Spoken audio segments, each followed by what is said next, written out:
Good evening or good morning.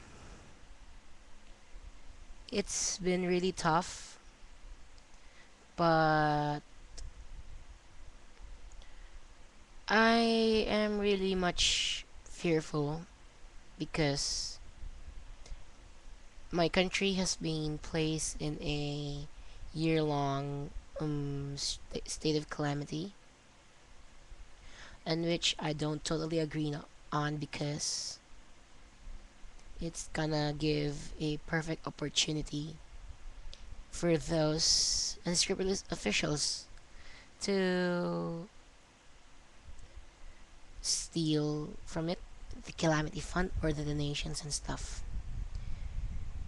Hindi may aalis sa aking isipan na maaaring mangyari ang ganong bagay. Pero nakikiusap din po ako sa mga negosyante natin na ngayon na unti-unti bumabangon ang ating mga kababayan sa trahedyang pumasok sa kanila. Huwag naman natin silang pagsamantalahan. But sikapin nating alalahanin what would Jesus do in this time of grief and of process of rebuilding. Ilagay naman ninyo ang inyong mga paa sa kanilang katayuan. Paano kung kayo mawalan ng kabuhayan? Parang awa niya na tigilan na ho ang pananamantala sa ating kapwa o ang pag-aaway. Hindi ito ang panahon para sa ganyang mga bagay. But, dapat magtulong-tulungan na tayo to rebuild our nation. God wanted us to realize one thing na bawat buhay ay mahalaga.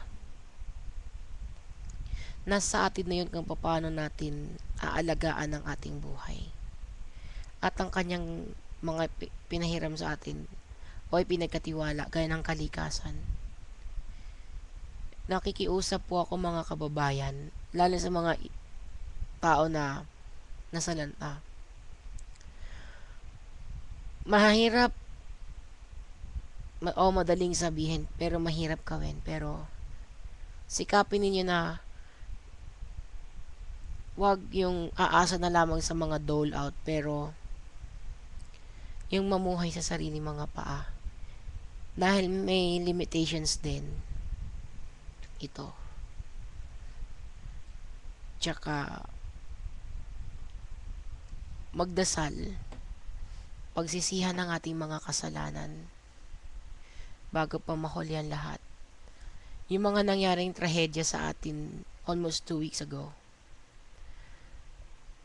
may mensahe ang Panginoong Diyos sa atin. Panahon na upang mamuhay tayo bilang isang mabuting anak ng Panginoong Diyos at pagsisihan lahat. Huwag nating hayaan na tuloy na rin masira ang ating kalikasan dahil kawawa ang mga susunod na henerasyon. Yun lamang po. Maraming salamat.